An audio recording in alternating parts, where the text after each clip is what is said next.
হাদিসে আছে আল্লাহর নবী নামাজ পড়েছে ফিলিস্তিনের মসজিদে আকসা, বুখারীতে আছে। কিন্তু এই হাদিস যদি মানতে যায়, নামাজ তো দূরের কথা, ঈমান থাকবে না। সেই জন্য হাদিস মানা যায় না। আল্লাহর নবী বলেন আলাইকুম বিসুন্নতি, হাদিস মানিও না, সুন্নাত মানো। হাদিস যদি মানতে চাও তোমাকেও চাঁদ দুটুকরো করতে হবে, তুমি তা পারবা না। হাদিস যদি মানতে চাও তোমাকে সূর্য তুলতে হবে, তুমি তা পারবা না। হাদিস যদি মানতে চাও তোমাকে মেরাজ যেতে হবে, তুমি তা পারবা না। হাদিস যদি মানতে চাও তোমাকে ইফতার সাহারি বাদ দিয়ে সওমে বেসাল রাখতে হবে, তুমি তা পারবা না। হাদিস যদি মানতে চাও তাহাজ্জুদের নামাজ ফরজ হয়ে যাবে, তুমি তা কখনো পারবা না। সুতরাং আমি নবী তোমাদেরকে সুন্নাত দিলাম, তোমরা সুন্নাত আমল করো। সেই জন্য আমাদের নাম আহলে হাদিস নয়, আমাদের নাম আহলে সুন্নাত। কোনো প্রশ্ন থাকলে, কোনো ভুল বুঝাবুঝি থাকলে আমার কাছে ডাইরেক্ট আসার সুযোগ আছে না নাই? কারণ আমি ঘরে বসে কথা বলি নাই, আমি আপনাদের মাঝে এসে কথা বলছি। তো দুঃখজনক যারা বিভিন্ন ভাবে মিথ্যা জিনিস অনলাইনে প্রচার করতে চায়, তা আমি ওনাদের প্রতি অনুরোধ করব, ভাই আমার, তুমি আমার দূরের কেউ নয়, তুমি আমার কাছে এসো। যদি আমি বুঝাইতে পারি তাহলে আমারটা মানবে, আর যদি তুমি বুঝাইতে পারো আমি তোমারটা মেনে নেব। আর কোনো ঝামেলা হবে? আমি তো মারামারি করতে বলি নাই, আমি তো গালাগালি করতে বলি নাই। আমি বলছি কোরআন ও সুন্নাহ, আমাদের মূল লক্ষ্য আল্লাহ এবং রাসূলুল্লাহ, এই ছাড়া বাকি কোনো স্বপ্ন হতে পারে। আমরা পীর মানি, দরবার মানি। যদি বলেন মানেন কেন, পীর আমাদের মূল বিষয় নয়। আমরা চাই পীরের মাধ্যমে দয়াল নবীর দরবারে যাওয়ার জন্য। বাবা মূল জিনিস, কথা ঠিক না? মা মূল জিনিস। তো মা বাবার কথা মানতে হয় কি হয় না? আল্লাহর হাবিব বলে মা বাবা তোমার জান্নাত, আবার মা বাবা তোমার জাহান্নাম। কেন? সে মা বাবা যদি রাজি, মাওলা জান্নাত দিয়ে দিবে। মা বাবা যদি নারাজ, মাওলা বলবে যার মা বাবা যার উপর রাজি নাই, আমি মাওলা তার উপর রাজি নাই। তাহলে এতটুকু মান সম্পন্ন হচ্ছে মা ও বাবা, যাদের বিষয়ে আমার নবী বলছে মা বাবার নিয়ামত, আবার মা বাবা কিয়ামত। মা বাবাকে যদি মা বাবার মতো তাজিম সম্মান করা যায়, আমার জন্য নিয়ামত। আর মা বাবাকে যদি কষ্ট দিই তাহলে আমার জন্য কিয়ামত। তা আল্লাহর নবীকে সাহাবী বলছে, নবীরে আমি কি আমার মা বাবার কথা শুনতে বাধ্য? আল্লাহর নবী বলে হ্যাঁ, সে তুমি তোমার মা বাবার কথা শুনতে বাধ্য। কতক্ষণ? যদি তোমার মা বাবা আল্লাহ এবং রাসূলের দেখানো পথ ও মতের উপর আদেশ দেয়, তুমি অবশ্যই পালন করবে। যদি তোমার আম্মা আব্বা আল্লাহ এবং রাসূল বিরোধী কোন আদেশ দেয়, এই ক্ষেত্রে তোমার মানার কোনো দরকার নেই। তাহলে যেই মা বাবা আমার জান্নাত, যেই মা বাবা আমার জাহান্নাম, সেই মা বাবাও যদি কোরআন সুন্নাহর বাহিরে কিছু বলে, তাহলে সন্তান এই কথা মানতে। আমার বাবা যদি বলে চুরি করো, আমি চুরি করতে পারবো? আমার মা যদি বলে মিথ্যা বলো, আমি কি বলতে পারবো? কেন? কারণ আমার শরীয়ত আমাকে অনুমতি দেয় নাই। ঠিক তেমনি ভাবে কোন পীর যদি শরীয়ত বিরোধী কোন আদেশ দেয়, মুরিদের উপর ওয়াজিব ওই পীরকে তালাক দিয়ে দাও। এটা মনে রাখবেন, সূত্র শিখেন, পূজা করিয়েন না। ব্যক্তির কাছে এত বেশি নরম হয়ে যায়েন না যেখানে আল্লাহ রাসূল কি হয়ে যাবে, নারাজ হয়ে যাবে। এটা মনে রাখবেন। আমাদের মূল পয়েন্ট কি? আল্লাহ এবং আল্লাহ রসুল গৌসে পাককে মানি কেন? উনি আল্লাহ এবং আল্লাহ রসুলের দিকে ডেকেছেন। খাজাকে মানি কেন? খাজা আল্লাহ এবং রসুলের দিকে ডেকেছেন। ইমাম বুখারীকে মানি কেন? উনি আল্লাহ এবং আল্লাহ রসুলের দিকে ডেকেছেন। ইমাম আজম আবু হানিফাকে মানি কেন? উনি আল্লাহ এবং আল্লাহ রসুলের দিকে ডেকেছেন। সেই জন্য আমাদের বন্ধুত্ব হবে আল্লাহ এবং রসুলের জন্য, আমাদের শত্রুতামি হবে তাও আল্লাহ এবং অন্য কোন ব্যক্তির কারণে। সেই জন্য আমি নতুন কিছু নয়, উড়ে এসে জুড়ে বসি নাই। আমাদের একটা পরিচয় আছে না নাই? আচ্ছা, আমাদের আপনারা ঠিকানা জানেন কি জানেন না? আমরা ইউটিউব মোল্লা নয় যে বাবার নামটা অদৃশ্য আছে। আমরা ফেসবুক মোল্লা নয়, আমাদের পরিবার সম্পর্কে কেউ জানে না। আমরা চট্টগ্রামে প্রতিষ্ঠিত মানুষ, সেই কারণে এখানে না বসলে বাড়ি আছে, বাড়িতে না আসলে আপনার বাড়িতে তো আমি আসতে পারবো। কথা ঠিক না? তো ঝামেলা করার দরকার কি? আসেন, বসি, কথা বলি। তো কথা বললে মোহাব্বত বাড়বে কি বাড়বে না? বাড়বে। তো গালাগালিতে কি মোহাব্বত বাড়ে? আমি কোন কাউকে এইখানে আপনাদের এলাকায় কয়বার মাহফিল করছি? না হলেও তো 4 বার করছি। মসজিদেও আসছি, এখানে কোন মাঠেও আসছি। এই মসজিদে মনে হয় আমি 2 বার আসছি মনে হয়, নাকি? এখানে আসলাম, আজ পর্যন্ত কয়বার হয়েছে? 4 বারে। কোনদিন কোন ব্যক্তিকে নিয়ে গালি দিছি? আপনি বলতে পারবেন যে আপনি অমুক ব্যক্তির নাম ধরে গালি দিয়েছেন? বলতে পারবেন? বলতে পারবেন?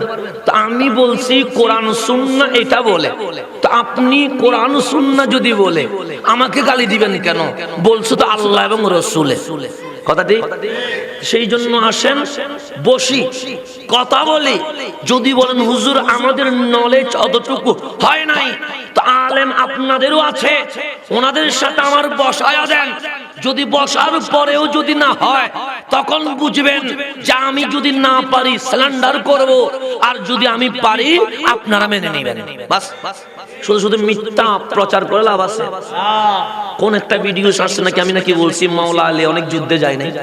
আস্তাগফিরুল্লাহ। এগুলো কি করছে? আমি কোনদিন মাওলায়ে কায়নাত মাওলা আলীর বিরুদ্ধাচরণ করেছি দেখাতে পারবে?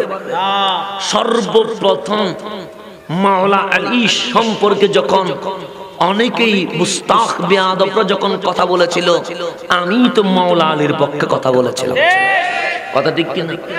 যখন আজহার থেকে এসে মাওলা আলীর শানে বিয়াদবি করতে চেষ্টা করেছে, তখন সর্বপ্রথম জবাব দিয়েছে কে? আপনারা কার জবাব পেয়েছেন?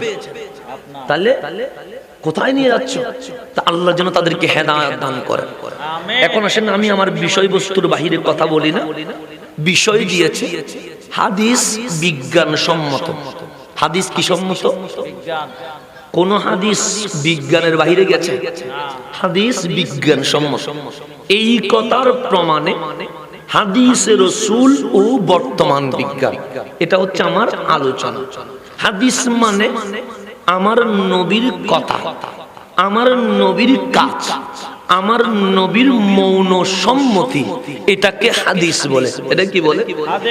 আমার নবীর যেই কোনো কাজ, আমার নবীর যেই কোনো কথা, আমার নবীর যেই কোনো সম্মতি, এটাকে কি বলে? হাদিস বলে। আবার সাহাবায়ে কেরামের কাজ কর্ম মৌন সম্মতি, তাবিঈনদের কাজ কর্ম মৌন সম্মতি, এটাকেও হাদিস বলে। কিন্তু এখানে যে হাদিস বুঝাইছে এটা হচ্ছে দয়াল নবীর কথা, কাজ ও মৌন সম্মতিকে হাদিস বলে। আর সুন্নাহ কাকে বলে? আমার নবী যেই কাজগুলো উম্মতকে করতে বলেছে ওইগুলাকে সুন্নাহ বলে। সেই জন্য আহলে হাদিস হওয়া যাবে না, আমাদেরকে আহলে সুন্নাত হতে হবে। কি হতে হবে? আমি আরেকটু বুঝা। আমরা এশারের নামাজ আদায় হয়েছে না? মাঠেও হয়েছে, মসজিদেও। কোন দিকে পড়ছেন? পশ্চিম দিকে। পশ্চিম কোন দিকে? এই দিকে কেবলা। তাহলে আমরা নামাজ পড়ি কোন দিকে?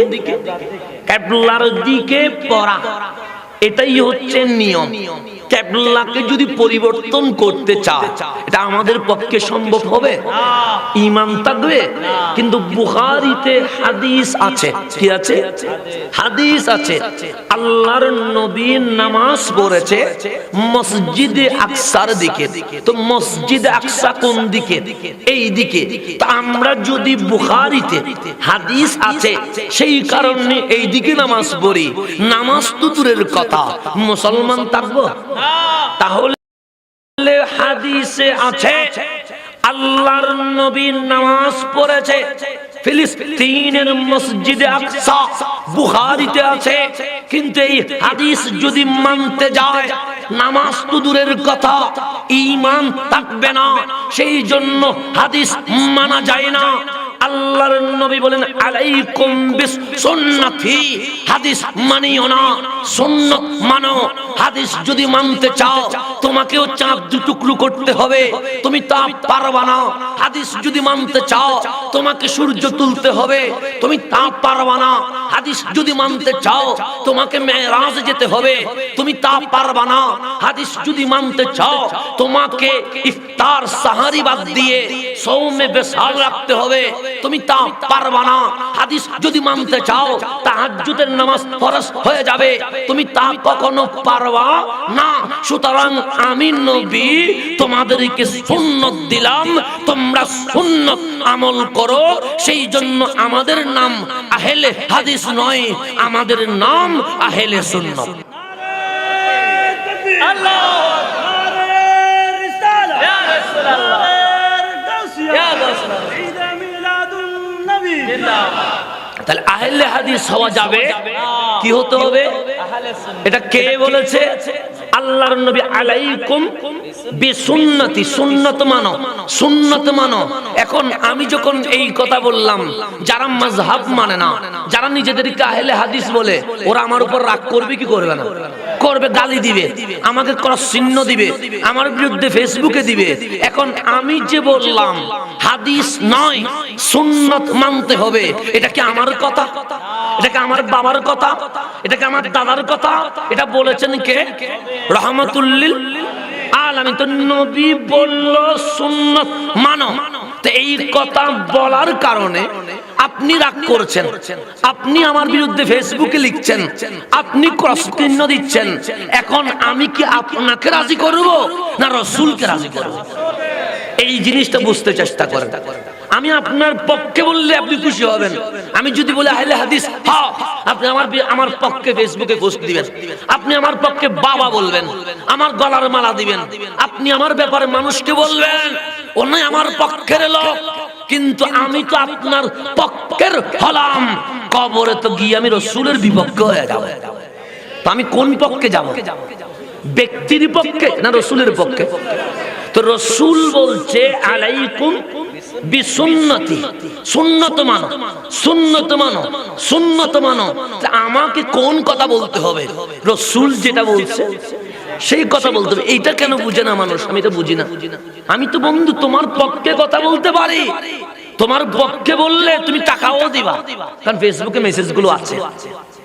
যদি বলো মেসেজ দেখাতে আমি পারবো, তোমার পক্ষে বললে তুমি টাকাও দিবা, তুমি আমাকে গাড়িও দিবা, তুমি আমাকে দাওয়াতের এজেন্ডারিও করবা, তুমি আমার জন্য অনেক কিছু করবা। যে তুমিও বলেছো, যারা বলেছো বুঝে নাও, প্রমাণাদি আছে। তা আমি তোমার পক্ষে বলে তো আল্লাহ, কারণ টাকাও আসে আমার পক্ষে, তোমার পোস্টও আসে, তুমি গালিও দিবা না, বাবা বলবা, ওয়া বলবা, কিন্তু ওই দিকে তো আল্লাহ রাসূল নারাজ হয়ে যাবে। তা আমি কি দুনিয়া দিব না আল্লাহ রাসূল নেব? এই জিনিসটা বুঝার দরকার, এই কনসেপ্টটা নেওয়ার দরকার। তো আল্লাহ যেন সবাইকে বুঝার তৌফিক দান করে, আমিন। এখন শুন বন্ধু, সামনের দিকে যান। আল্লাহর নবীর হাদিস, আল্লাহর নবীর হাদিস কাকে বলে? দয়াল নবীর কথা, দয়াল নবীর কাজ, দয়াল নবীর মৌন সম্মতি, এটাকে কি বলে? তো এই হাদিস নবী কি নিজ থেকে বলেছেন? না না, আমি কথা বলি এটা আমার, আপনি কথা বলেন এটা আপনার। কেন? আপনার জবানের হিসাব মাওলাকে দিতে হবে কি হবে না? আমারটা আমি হুজুর হইছি বিদায় কি আল্লাহ কি বলবে যা হুজুর হইছ সমস্যা নাই মাফ করে দিলাম বলবে? বরঞ্চ আপনাদের চেয়ে আমাদেরকে বেশি ধরা হবে। কথা ঠিক কিনা? কারণ আল্লাহর সিস্টেম ল হচ্ছে জান্নাত, এটাও উদ্বোধন করবে আলেম। আবার জাহান্নাম কোন হিন্দু নয়, বৌদ্ধ নয়, চাকমা নয়, নাস্তিক নয়, আমার মতো আলেম দিয়ে জাহান্নামটা উদ্বোধন করবে। কথা ঠিক কিনা? তো ইমার্জেন্সি জোনে আপনি নাই, ইমার্জেন্সি জোনে আমার মুরব্বী নাই, ইমার্জেন্সি জোনে আমি রয়ে গেছি।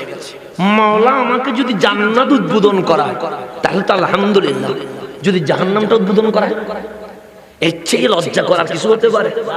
তাহলে আলেমরাই ইমার্জেন্সি জোন, আমাদের মতো আলেমদের জিহ্বাকে কাছে দিয়ে কাটা হবে। এগুলো হাদিসে নববীতে প্রমাণিত। আপনারা মনে করেন হুজুর আমার পক্ষে কেন বলে না? হুজুর আমার পক্ষে বললে তো আমি হুজুরের পক্ষে একটা স্লোগান দিতাম, বন্ধু জিহ্বাটা আজকে ঠিক আছে, কালকে কাছে দিয়ে কাটা হবে। তা আমি ওই জিহ্বাটাকে কি আমি বিপদে ফেলবো জেনে শুনে? এই জিনিসগুলো তোমাদের বুঝতে হবে।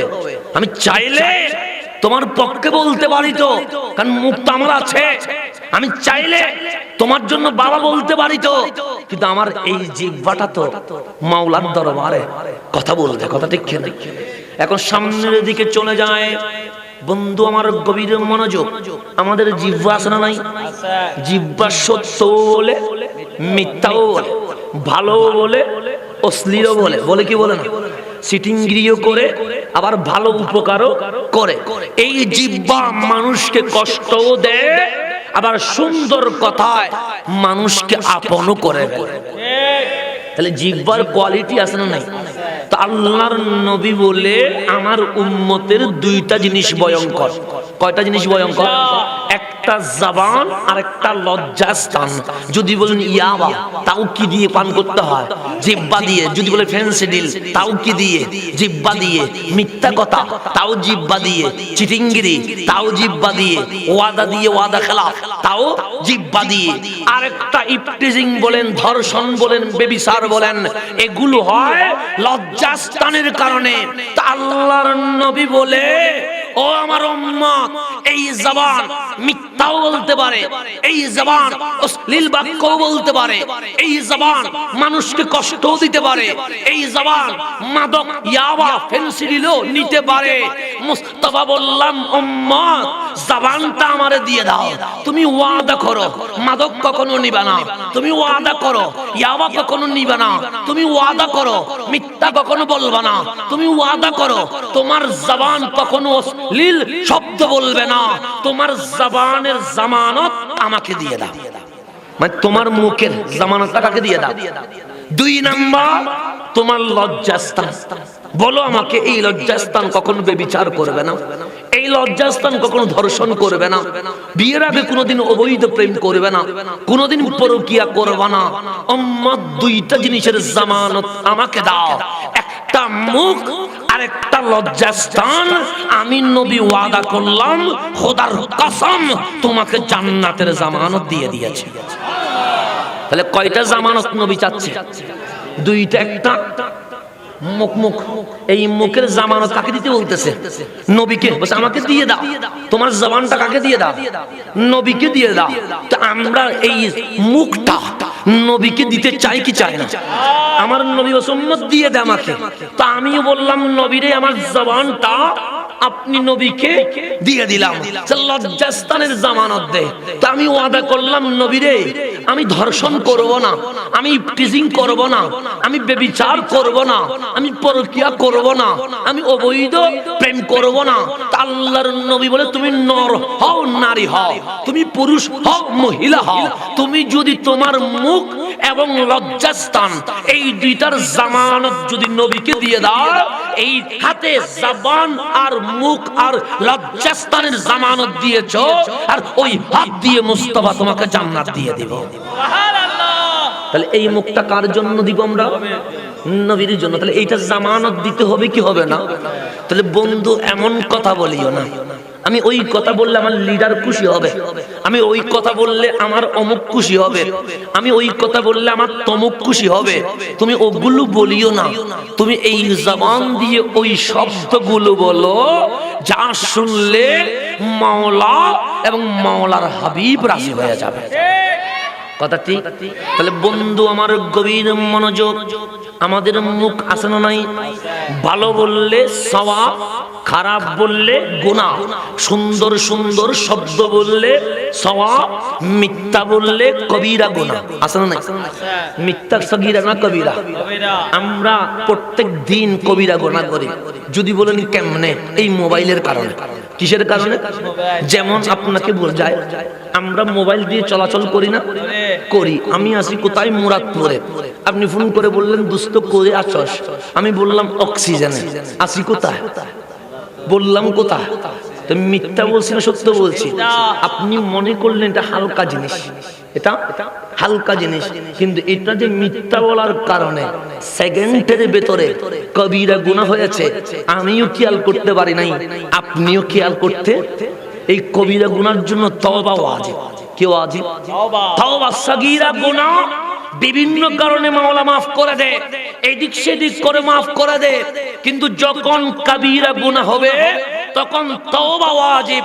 যদি তওবা না হয় মাওলা মাফ করবে না। সেই কারণে মোবাইল যখন ইউজ করছি এটা করতেই হবে, বাদ দেওয়া যাবে না। কারণ জীবনের একটা অংশের নাম এখন মোবাইল, মোবাইল ছাড়া আমরা চলতে পারি না। কিন্তু আজকে থেকে এটা হিসাব করেন, আমরা শত মিথ্যা এই মোবাইলে বলে থাকি, কিন্তু এই মিথ্যার কারণে আমাদের অহর কবিরা গুনাহ হচ্ছে। তাই এই মোবাইলকে মিথ্যার জন্য ইউজ করব না, সত্যের জন্য ইউজ করব।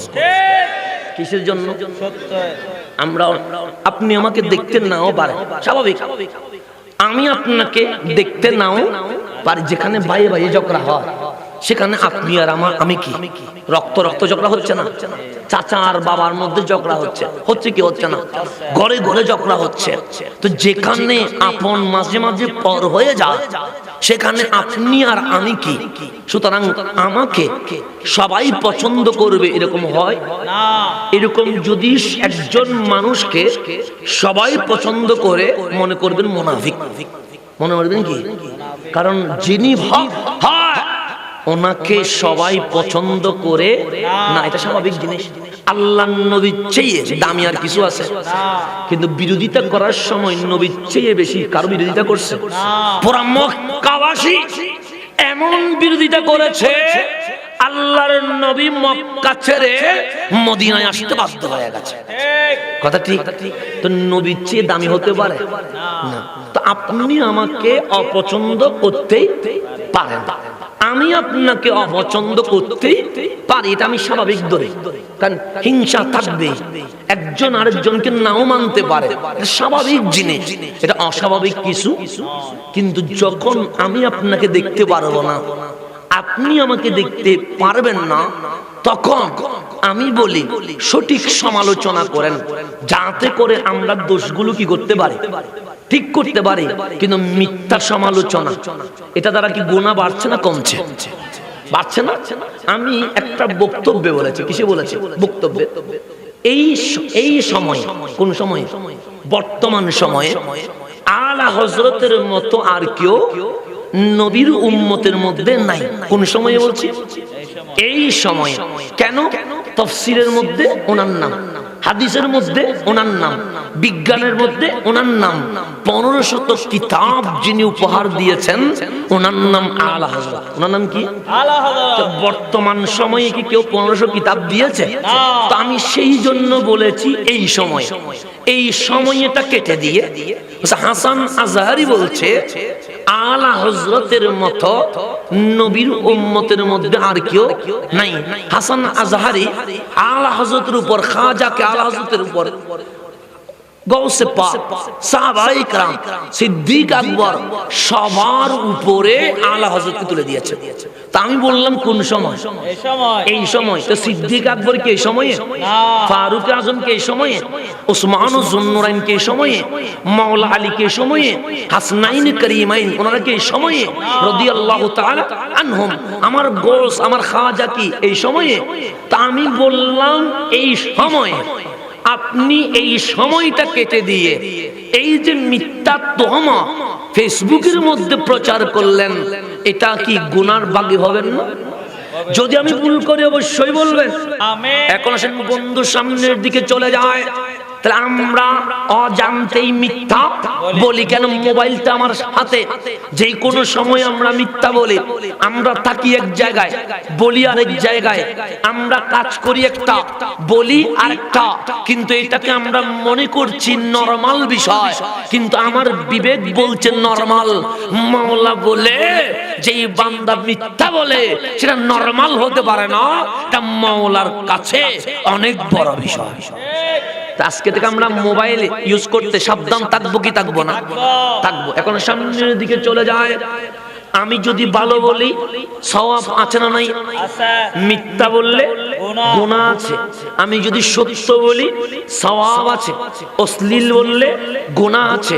তাহলে আমাদেরও মুখ আছে, আমাদেরও ঠোঁট আছে, আমাদেরও জিহ্বা আছে। দয়াল নবীরও ঠোঁট মোবারক আছে, দয়াল নবীরও জিহ্বা আছে, দয়াল নবীরও দাঁত মোবারক আছে। তাই বলে কি নবী আমাদের মতো হবে না? তো আপনাকে অনেকেই বলবে আমিও কথা বলি, নবীও কথা বলে, আমারও ঠোঁট আছে, নবীরও ঠোঁট আছে, আমারও জিহ্বা আছে, নবীরও জিহ্বা আছে। আল্লাহ বলে যদি দেখতে একরকম হয় একরকম নয়। মাওলা কেন? তুই যা বলিস এটা তোর, তোমার আব্বা যা বলে এটা তোমার আব্বার, আপনারা যা বলেন এটা আপনাদের।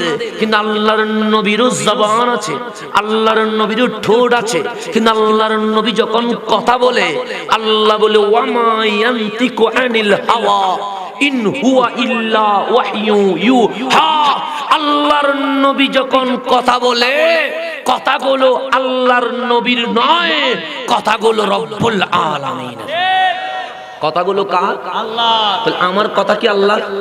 আমি যদি বলি আমি যা বলছি এগুলো আমার নয়, এগুলো আল্লাহ, ঈমান থাকবে? শিরিক হবে কি হবে না? আবার এটা কাটি দিয়েন না, আমি বলছি এটা বলা যাবে না, আবার অনেকে কাটে দিবে। আমি যা বলি তা আমার নয় আল্লাহর। হাসান আজহারী এই কথাটা বলছে, তখন বানাই ফেলবে আবার, কারণ বহুত ইমার্জেন্সি জোনের মধ্যে আছে। কোন সময় কি করছে আল্লাহ তাআলা ভালো জানে। যেখানে নিজের ছবি লাগা দিয়া ডানে বামে মায়া লাগাই দিতে পারে সেখানে আর কোনো বিশ্বাস করা যায়? আমার ছবি একটা মিশরের মধ্যে, আবার আমি খুব স্মার্ট ছিলাম, এখন একটু শেখাল হয়ে গেছে আর কি। তো তখন আবার আমার কোটটাই পড়ত, যেটা সত্য কথা, মিথ্যা বলার কি আছে।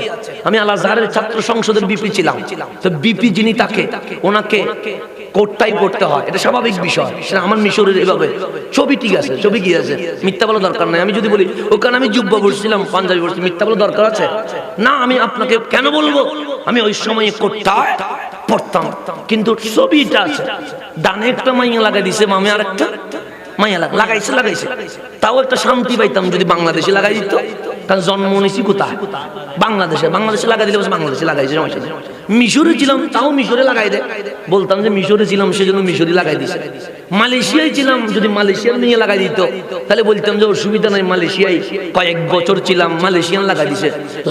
লাগাইছে এমন দেশের উগান্ডার মাইয়া লাগাই দিছে। ধরি কিসের মাইয়া? উগান্ডা। আমার বউয়ের দিকে বলছে আপনার রুশিয়া তো খারাপ কেন? আমি বললাম কি হয়েছে? দেখি যে আমার ডানে বামে উগান্ডা লাগাই দিছে। তো আমি বললাম এডিট করছস একটু ভালো মতো করতে। এডিট যখন করছো একটু কি মরতে ভালো মতো করতে, অন্তত নিজে যাই একটা শান্তি পাইতাম যে না লাগাইছস যখন ভালো মতো লাগাইছস। লাগাইছে কোন দেশের? উগান্ডা। তো ওখানে তো আমি যাই নাই, তুই এখান থেকে কিভাবে মাইয়া আনছস? তো আল্লাহ যেন তাদেরকে হেদায়েত দান করে। এই সব করে তোমরা দুনিয়াবি কিছু মজা পাচ্ছ, কিন্তু কবরে তোমাকে দাঁড়াতে হবে, হাসরের ময়দানে তোমাকে মাওলার সামনে হিসাব দিতে হবে। ওইটা দিতে পারবা কিনা দেখে নিও, কারণ সেই দিন আমিও দাঁড়াবো, আমিও মাওলার সামনে আপত্তি করব যে মাওলা আমাকে নিয়ে এই সব করা হয়েছিল, উত্তর দিতে বলেন সে দেখছে কিনা, সে কোত্থেকে এগুলো বানিয়েছে। সেই দিন আমিও মাওলার কাঠগড়ায় রিট করবো ইনশাআল্লাহ। সেই দিনের অপেক্ষায় রইলাম। সেদিন কিসে রইলাম? অপেক্ষায় রইলাম। আজকে কিছু বলবো না, আজকে গালিও দিব না, প্রতিবাদও করব না। আরো বলবো বেশি বেশি করো, বেশি বেশি করো। কেন? হাসান বসরি উনি কে? মাওলা আলীর ছাত্র। কার ছাত্র? আমার বাবা? না না, মাওলা আলীর প্রোডাক্টের নাম হযরতে হাসান। এখন তো যে কেউ বক্তব্য রাখতে পারে, কথা ঠিক না? এখন বস্তি সিস্টেম আছে, যে কোনো কলেজ পড়ুয়া ছেলে দাঁড়িয়ে একটা রেখে দিয়ে চশমা একটা লাগায়া দিয়া সুন্দর সুন্দর কথা বললে 1 বছর পরে দেখবেন উনি বড় স্কলার হয়ে যায়। সহজ। ফেসবুকে ইউটিউবে 12-13টা ক্যাসেট মুখস্থ করতে পারলে এখন বক্তা হওয়া যায় কি যায় না? যায়। কিন্তু মাওলা আলী, উসমান যুন্নুরাইন, ফারুক আজম, সিদ্দিক আকবর, ওনাদের যে খেলাফত রাদিয়াল্লাহু তাআলা আনহুম, ওই সময়ে যে কেউ বক্তা হতে তাকে ইন্টারভিউ দিতে হয়। কি দিতে হয়? ইন্টারভিউ। তো মাওলা আলীর জামানায় অনেক বক্তা চেয়েছিল বক্তব্য রাখবে, তো একজন এসে বললেন, আলী আমি তাকরীর করব। মাওলা আলী বলছেন, তাকরীর করব? কি জানো? আপনি আমাকে প্রশ্ন করেন নামাজের যত আহকাম আমি বলবো, আপনি আমাকে প্রশ্ন করেন রোজা হজ যাকাতের আমি সব বলবো, আপনি আমাকে জান্নাত জাহান্নাম কিয়ামতের আলোচনা করতে বলেন আমি সব আলোচনা করব। মাওলা আলী বলে কোনো প্রশ্ন করব না, একটা প্রশ্ন করব, কোরআন কয় পারা? সে 30 পারা। সে 30 পারা কোরআনের মধ্যে 500 আয়াত আছে যেগুলো দিয়ে মাওলা শরীয়ত কায়েম করেছে। কি করেছে? শরীয়ত। কত আয়াত? 500 আয়াত। তার দেখি 30 পারা কোরআন থেকে ওই 500 আয়াত বাছাই করে দাও। কত আয়াত? 500 আয়াত কি করে দাও? বাছাই করে দাও। আলেমের মুখ কি গেছে? বেত নিয়ে এমন ফিটানি, তুই এখনো জানোস না কোন আয়াত আয়াতে মুহকামা, কোন আয়াত আয়াতে মুতাশাবিহা। তুই কি মাহফিল করবি? তুই জানোস না এখন কোনটা নাসিখ, কোন আয়াতটা মানসুখ? তুই জানোস না শানে নজুল, তুই জানোস না হাদিসের শানে উরুদ। তুই কি মাহফিল করবি? তো বাংলাদেশে মাহফিল করা সহজ। 12-13টা ক্যাসেট মুখস্থ করতে পারলেই আগামী কালের মাঠ দেখবেন কি হয়ে গেছে, লক্ষ লক্ষ মানুষ হয়ে যাবে। কেন? গলাটা সুন্দর থাকলেই বক্তা হয়ে যায়। কিন্তু মাওলা আলীর জামানায় যে কেউ মাহফিল করতে পারে না। এই মাওলা আলী যাকে মাহফিল করার অনুমতি দিয়েছেন ওনার নাম হাসান বসরি। সুবহানাল্লাহ। কেমন আলেম হতে পারে? যেই মাওলা আলী বক্তা নির্বাচিত করতেছিলেন কঠিন। আয়াতের নাসিখ মানসুখ জানতে হবে, আয়াতে মুহকামাত মুতাশাবিহাত জানতে হবে, আয়াতের শানে নুজুল জানতে হবে, হাদিসের শানে উরুদ জানতে হবে, কোন হাদিস কেন আমল করা যাবে, কেন বা আমল করা যাবে না, সবগুলোর হিসাব দিতে পারবে হবে। এরপরে কি হতে পারবে? বক্তা কঠিন ছিলেন কি ছিলেন না?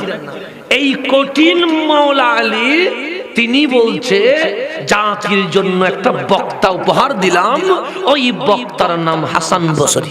সুবহানাল্লাহ। ওই বক্তার নাম কি? তো হাসান বসরি অনেক বড় আল্লাহর ওলি ছিলেন। কি ছিলেন? আল্লাহর ওলি। ওলিরাই আলেম ছিলেন, আলেমরাই বক্তা ছিলেন। আজকে তো রুহানিয়ত নাই, সেই জন্য আমরাও তালে তুলে, আপনারাও কি তালে তুলে। একটা জিনিস গভীর মনোযোগ দেন তো, আজকে থেকে 10 বছর আগে, কয় বছর আগে? বেশি দিন গেছে, 1 যুগ তো যায় নাই। কয় বছর আগে? 10 বছর আগে। তখন আমরা একটু ছোট ছিলাম আর কি। তখন আমরা দেখতাম আমাদের মুরব্বী আলেম আছে না, আচ্ছা, তখন ছেলের পেটে ব্যথা, ওনার পিঠ ধরে গেছে, ওনার মাথা ব্যথা, ডাক্তার চিকিৎসা দিয়ে কোনো কিছু করতে পারে নাই। তখন হুজুরের কাছে গিয়ে বলছেন একটু পানি পড়া দেন। তো কি দেন?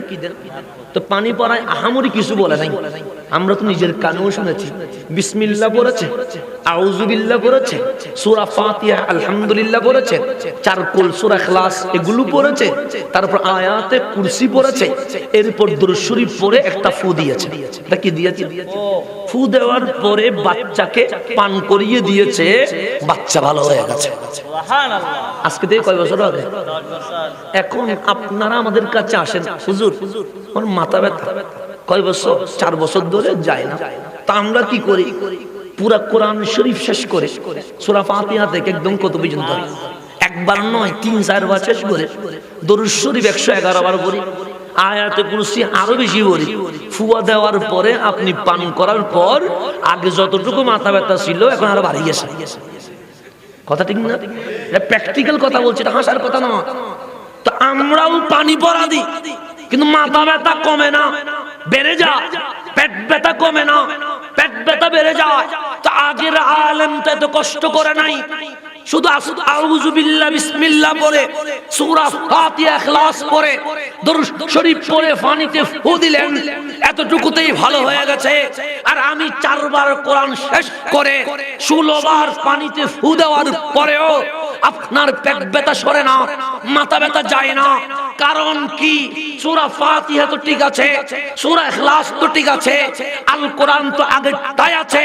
তাহলে কাজ হচ্ছে না কেন? কোরআন উত্তর দে, আমি ঠিক আছি, তুই মোল্লার ভিতরে ভেজাল ঢুকে গেছে, আমার ভিতরে ভেজাল ঢুকে গেছে। তো সেই জন্য আমি ঠিক না হলে আপনাকে পরিবর্তন করতে পারবো না। তো ঠিক হবো কোত্থেকে? আমার হিসাবটাকে আপনার প্যাকেট, আপনার হিসাব থেকে মানুষ জমছে কিনা। তো এইগুলোই এখন বর্তমানে কি হয়ে গেছে? মাহফিল হয়ে গেছে, যার কারণে হেদায়েত শূন্য হয়েছে।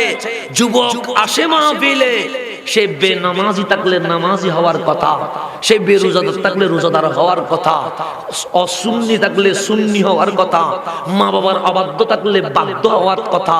কিন্তু সমাজে ঘুরে ফিরে দেখি আগের চেয়ে মাহফিল বেড়েছে, অশান্তি কোনো দিকে কমে নাই, বরঞ্চ আরো বেশি বেড়ে গেছে। আজকে একটা দেখলাম হাটাজারি অঞ্চলের দিকে ছোট ভাই বড় ভাইরে জবাই করে দিয়েছে। আপনারা দেখছেন? আজকের কথা বলতে আজকে লাইভ দেখলাম, মানে কখন করছে আল্লাহ জানে, 2 দিন আগে। আজকের লাইভে দেখলাম যে হাটাজারি একটা পেজ আছে, সেখানে দেখছে ছোট ভাই কোত্থেকে আসছে, প্রবাস থেকে, বিদেশ থেকে এসে বড় ভাইরে কি করে দিছে, জবাই করে দিছে। দেখেন সেখানে বন্ধু বন্ধু কিসে, আপনি আমি কোথাও, একই মায়ের পেট থেকে হওয়া ছোট ভাই বড় ভাইরে কি করে দিছে। তো যেখানে ভাই ভাইয়ের কাছে নিরাপদ নয়, সেখানে আমি আপনাদের কাছে কিভাবে নিরাপদ থাকবো? আপনারা বা আমার কাছে নিরাপদ থাকবেন কেমন? প্রশ্ন আছে না? তাহলে এমন কোন কাজ নাই যেটা বর্তমান সময়ে হচ্ছে না। আমরা এমন পশু হয়ে গেছি যেখানে ভাই ভাইকে চিনছে না, মামা বাগিনীর ইজ্জত রক্ষা করছে না। যে বাগিনী মানে কি? মেয়ে আর কি। বাগিনী মানে বোনের মেয়ে, মানে কি? নিজের মেয়ে না। তো মামার কাছে বাগিনীর ইজ্জত কি হয়ে যাচ্ছে? লুণ্ঠন হচ্ছে। তাহলে কেমন আমরা সময়ে আছি একটু বিবেচনা করে দেখেন। মানুষত্ব নামের কোন মানুষত্ব আমাদের কাছে আছে? নাই। তাহলে এত মাহফিল হওয়ার পরেও পরিবর্তন হচ্ছে কেন? হচ্ছে না। উত্তর আসবে, আমি যে পরিবর্তনের কথা বলছি আমি নিজেকে পরিবর্তন করতে পারি না। প্রশ্ন আসবে, এটা আগে আপনাকে, আপনার দোষ দিলাম নাই, দোষ আগে আমাকে দিতে হবে। আমার পরিবর্তন হলে জাতির পরিবর্তন হবে। সেই জন্য আল্লাহ বলেছেন, তুমি যা করো না অন্যকে আদেশ দিও না। কারণ আমি নামাজ না পড়লে, আপনাকে যদি বলি নামাজ পড়ো, কখনো কেউ নামাজ পড়বে না। আমি বান্দার হক আদায় না করে আপনাকে যদি বান্দার হক আদায় করার কথা বলি, আপনি কখনো করবেন না। আমার মা বাবাকে বৃদ্ধাশ্রমে রেখে এসে আপনাকে যদি বলি, মা বাবার সেবার কথা বলতে বলতে যদি কান্নাও করি, সমাজ কখনো পরিবর্তন হবে না। সমাজ একটা দিকে পরিবর্তন হবে, আগে আমি মোল্লাকে চেঞ্জ করতে হবে, তারপর আপনারা। তারপর কি? আমাকে অনেক সময় বলে যুব সমাজ নিয়ে বলে, আমি যুব সমাজের কোনো দোষী খুঁজি পাই না। অনেক সময় বলে যুব সমাজের চারিত্রিক অবক্ষয় নিয়ে বলে, আমি যুব সমাজের কোনো দোষ কেন? কারণ আজকে যদি যুব সমাজের চারিত্রিক অবনতি হয়, এই দোষটা সর্বপ্রথম আমার। কথা ঠিক না? সে সিনেমা যাবে কেন? তাকে যদি আমি বুকে লাগিয়ে মসজিদটা চিনাইতে পারতাম, সেই আবার নিবে কেন? তাকে যদি আমি বুকে লাগিয়ে কোরআনটা ধরাইয়া দিতে পারতাম, তাহলে ব্যর্থতাটা কার? আমার। কারণ আমি আপনাকে দাওয়াতটা দিতে পারি নাই, আমি আপনাকে মাওলার প্রেমের মজা বুঝাইতে পারি নাই, আমি আপনাকে মুস্তাফার কান্নার মূল্যায়ন বুঝাইতে পারি নাই, আমি আপনাকে মদিনাটা চিনাইতে পারি নাই, তো দোষ তো আগে আমাকে দিতে হবে। সেই জন্য যখন বিষয়দের চারিত্রিক অবনতি, তখন আমি এটাই বলি দোষ আমার আগে, কারণ আমি ব্যক্তিটা আমার যুবককে সিনেমা হল থেকে মসজিদে আনতে পারি নাই, দোষটা আমার। তাকে আমি কোরআন না চিনি ইয়াবা চিনিয়েছি, কারণ মাহফিল তো কম হচ্ছে না, তাহলে পরিবর্তন হবে না কেন? সর্বপ্রথম দোষটা আমার মধ্যে আছে। তাই আগে আমাকে কি করতে হবে? চেঞ্জ হতে হবে। তার উপর আমি আপনাকে কি করতে পারবো? চেঞ্জ করতে পারবো। নিজে পরিবর্তন না হইয়া কখনো অন্যকে পরিবর্তন করা সম্ভব। আমি নিজে ঠিক না হইয়া অন্যকে কখনো ঠিক করা সম্ভব নয়। আগে আমাদেরকে আমাকে নিজেকে কি করতে হবে? চেঞ্জ করতে হবে। এখন আসেন সামনের দিকে আসি। তো আমাদের কথাগুলো আমাদের, কিন্তু নবীর কথাগুলো নবীর, এগুলো কার? সেই জন্য কোরআন ওয়াহি, কথা ঠিক না? হাদিসকেও ওয়াহি বলে। যদি বলেন হুজুর কেমনে? কোরআনের নাম ওয়াহিয়ে মতলুব, হাদিসের নাম ওয়াহিয়ে গায়রে মতলুব। সুতরাং কোরআনও আল্লাহর কালাম, হাদিসও আল্লাহর কালাম। এখন আসেন গভীর মনোযোগ। আমাকে দিচ্ছেন হাদিস বিজ্ঞান সম্মত, এই কথা প্রমাণে হাদিসের রাসূল ও বর্তমান বিজ্ঞান এগুলো যদি বলতে যায়, একটা যদি হাদিস আনে আর বিজ্ঞানের সাথে যদি মিলাতে যায়, রাত কি হয়ে যাবে? চলে যাবে। কিন্তু এটার প্রমাণ করতে করতে ফজর হয়ে যাবে, বিষয় কোনোদিন শেষ হবে। আমি আপনাকে সুন্দর করে বোঝাই। আমাদের বডি আছে না, সর্বপ্রথম চোখ হাতে গিয়ে পড়ে, কথা ঠিক না? সর্বপ্রথম চোখ কোথায় যায়? হাতে, পায়ে যায় না, বুকে যায় না। চোখ তো নিজের চোখকে নিজে দেখে, নিজের না নিজে দেখে না। তাহলে বান্দা কাছে মাওলা চুল থেকে যে নখ পর্যন্ত দিয়েছে, এই বডির মধ্যে বান্দা নিজের চোখ দিয়ে নিজের যে অঙ্গটা দেখে, এই অঙ্গের নাম কি? হাত, কথা ঠিক? এখন আসেন সর্বপ্রথম আসি, আমরা সবাই নামাজ পড়ি কি পড়ি না? নামাজ পড়ার জন্য ওযু করা লাগে কি লাগে? লাগে। ওযু করতে হয় না? তো আল্লাহর নবী মক্কায় ও মদিনায়, কোথায়? মক্কায় ও মদিনায় সাহাবায়ে কেরামকে ওয়াশরুমে কিভাবে যাবে, বাথরুমে কিভাবে যাবে, বাথরুমে যাওয়ার আগে হাত ধোয়া, বাথরুম থেকে এসে হাত ধোয়া, খাওয়ার আগে হাত দেওয়া, খাবার খেয়ে হাত ধোয়া, কোনো কিছু ধরার আগে হাত ধোয়া, ধরার পরে হাত ধোয়া। এগুলো যখন মক্কার মুশরিক কাফেররা দেখতে পেলেন, সেটা কোন নবী যেটা বাথরুম কিভাবে করতে হয় এটা শিখাচ্ছে, যেটা শৌচাগারে কিভাবে যেতে হয় এটাই শিখাচ্ছে, এটা কেমন নবী? বাথরুমে যাওয়ার আগে হাত ধোয়া শিখায়, বাথরুম থেকে আসার পরে হাত ধোয়া শিখায়। এরকম আমার নবী যখন শিখাচ্ছে, মক্কার কাফেররা হাসাহাসি করছে, কারণ এটা সিম্পল বিষয় মনে করছে। আজকে থেকে 1500 বছর আগে, যখন লিখিত কোনো বই নাই, যখন বিজ্ঞান নামের কোনো বিজ্ঞান নাই, যখন কোনো আবিষ্কার নাই, সায়েন্স নামের কোনো সাবজেক্ট নাই, তখন আল্লাহর নবী বলছে যে কোনো কাজ শুরু করার আগে, ধরার আগে হাত দাও, যেই কোনো কিছু ধরা শেষ করার পরে, কাজ শেষ করার পরে হাত দৌত করো। মক্কার মুশরিকরা হাসে, এটা কেমন নবী?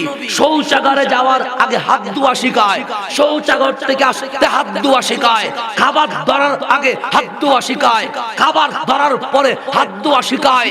1400 বছর আগে হেসেছিল, 1400 বছর পরে এসে জাতিসংঘ বলছে হাত দেওয়া এত ফজিলত, এত দাম, এত মূল্য। ইন্টারন্যাশনাল হ্যান্ড ওয়াশ ডে, আন্তর্জাতিক হাত ধোয়া দিবস, এটা কেন দিয়েছে? মানুষ যেন বেশি বেশি হাত ধৌত করে। মানুষ যেন বেশি বেশি কি করে? তো জাতিসংঘ বলতেছে কয় বছর পরে? 1400 বছর পরে ইন্টারন্যাশনাল হ্যান্ড ওয়াশ ডে, মানে আন্তর্জাতিক কি দিবস? হাত ধোয়া দিবস, হাত ধোয়া দিবস। হাত ধোয়া নিয়ে তখন হাসাহাসি, যখন নবী শিখাচ্ছে। এখন জাতিসংঘ বলছে হাত ধোয়ার প্রতি একটু কি করতে হবে? উৎসাহিত করতে হবে। কেন? কারণ প্রত্যেক কিছুতে ভাইরাস তাকে দোয়া ছাড়া ধরলে ভাইরাস আক্রান্ত করবে, ধরার পরে না ধুইলে ভাইরাস আক্রান্ত করবে। তো জাতিসংঘ আজকে বলছে ইন্টারন্যাশনাল হ্যান্ড ওয়াশ ডে, আন্তর্জাতিক হাত ধোয়া দিবস।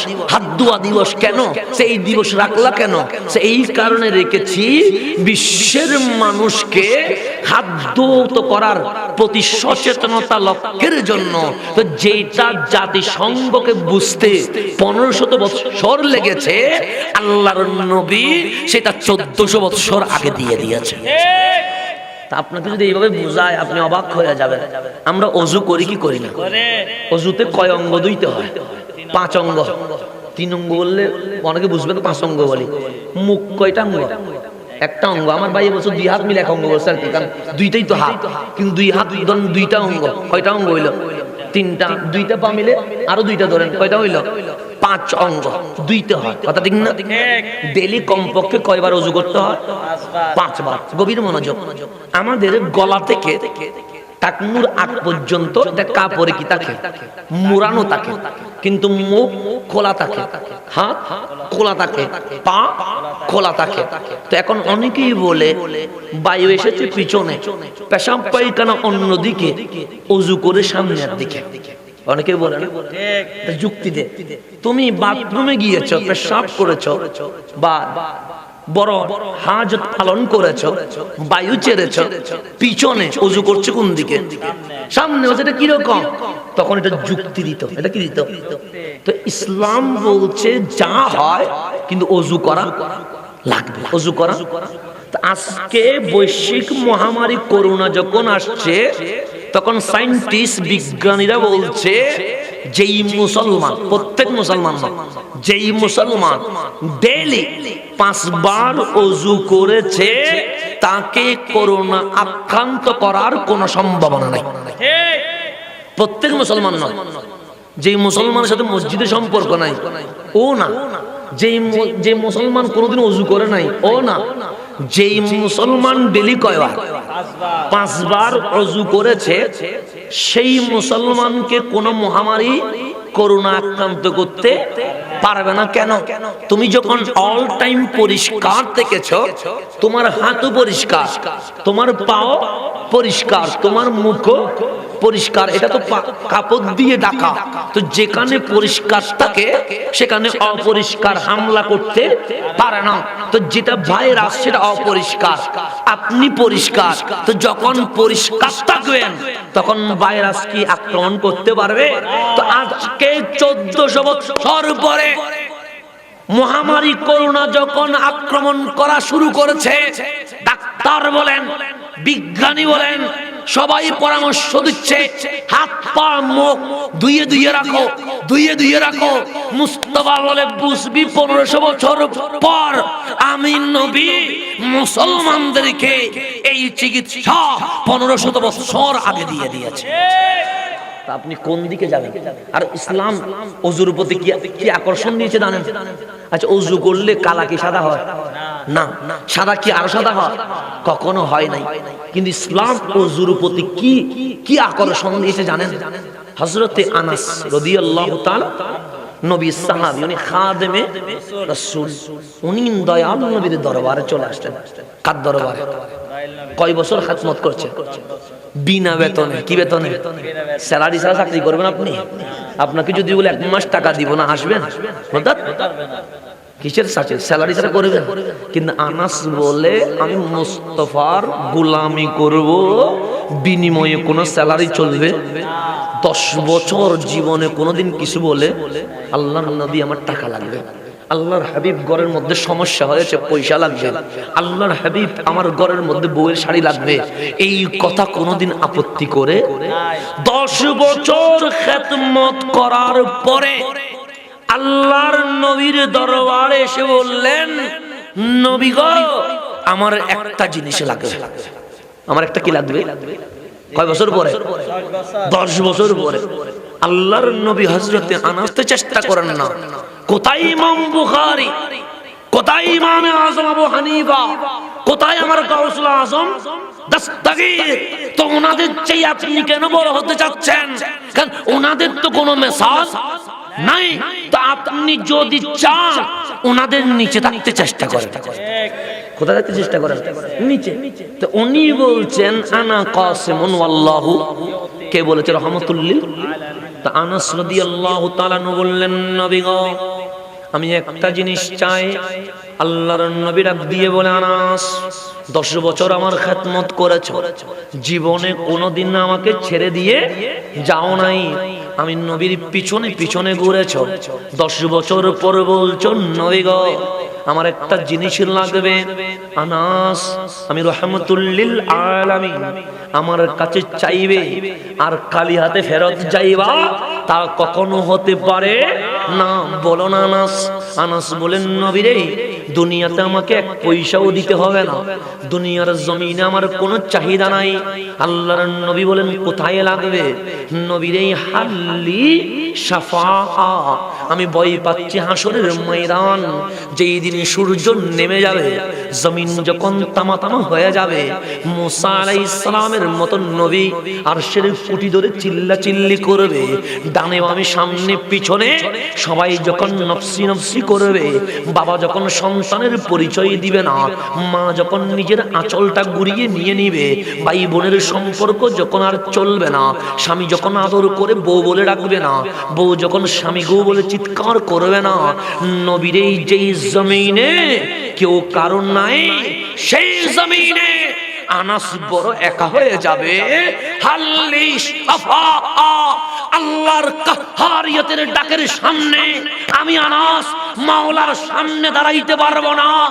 নবীরে ওই হাসরের ময়দানে শুধু একটা জিনিস চাই, আমার মুস্তাফা আনাসের জন্য একটু শাফাআত করে দিবে। সুবহানাল্লাহ, তাকবীর, আল্লাহ, নারে রিসালাত, ইয়া রাসূলুল্লাহ, নারে গাউসিয়া, ইয়া গাউসুল্লাহ, শাহিনশাহ মদিনা জিন্দাবাদ। তাহলে আনাস বলছে, হাল্লি শাফাআত, নবীরে আমার জন্য কি শাফাআত হবে? আনাসের জন্য কি শাফাআত করবেন? আল্লাহর নবী হযরত আনাসের দিকে হতবাক দৃষ্টিতে তাকিয়ে রইলেন, ডাক দিয়ে বললেন, আনাস তুমি শাফাআত চেয়েছো, শোনো শোনো, কিয়ামত তাক আমার উম্মত আসবে, এই উম্মত গুনাহ করবে, পাপ করবে, অপরাধ করবে, মুস্তাফা তোমার মাধ্যমে উম্মতকে জানায়া দিলাম, লিকুল্লি উম্মাতিন, শুধু আনাসের জন্য শাফাআত করব তা নয়, কিয়ামত পর্যন্ত সকল গুনাহগার নর নারী উম্মতের জন্য আমি নবী শাফাআত করে দেব। সুবহানাল্লাহ, আমার নবী আমাদের জন্য শাফাআত করবে কি করবে না? করবে। বন্ধু রাহমাতুল লিল আলামিন, নবীটাকে বুঝতে চেষ্টা করেন, নবীটারে বুঝতে চেষ্টা করেন। আজকে আমরা বলি নবী শাফাআত করতে পারবে না, আর আনাস বলছে আমার কিচ্ছুর দরকার নাই, নবীর শাফাআত লাগবে। আমরা সাহাবীর আকীদা নিব না মোল্লার আকীদা নিব? আপনারা এই জিনিসটা একটু বুঝতে চেষ্টা করবেন। আমি কোনো কথা, আমি বানানো কথা বলবো না, আপনি একটু গভীর মনোযোগ দেন। আনাস বলছে আমার নবীর শাফাআত লাগবে, আর আমার মতো মোল্লা বলছে নবী শাফাআত করতে পারবে না। তাহলে মোল্লা একরকম, সাহাবীর কথা আরেক রকম, তো আমরা মানবো কোনটা? এই জিনিসটা বুঝতে চেষ্টা করো। আমি নিচ থেকে কিছু বলি না, আমি যা বলবো কোরআন ও সুন্নাহ থেকে বলবো। তো যখন বলছে প্রত্যেক উম্মতের জন্য কি করব? শাফাআত করব, এটা কি চন্দনাইশের জমিন? এটা কি চট্টগ্রামের জমিনের মতো? এটা কি বাংলাদেশের জমিনের মতো? তো আনাস ডাক দিয়ে বললেন, ইয়া রাসূলুল্লাহ, হাসরের ময়দান যেখানে বাবা আদমের উম্মত থেকে শুরু করে ঈসা আলাইহিস সালামের উম্মত এবং কিয়ামত তাক আপনি নবীর উম্মত উপস্থিত হবে, যেখানে আমরা সবাই কি হব? ওই রূহের জগতে যেরকম ছিলাম সবাই একসাথে, আবার কিয়ামতের মাঠেও আমরা একসাথে। রূহের জগতে শুধু রূহ ছিল, বডি ছিল না, কিন্তু হাসরের ময়দানে রূহ থাকবে, সাথে বডিও থাকবে, সাথে বডিও।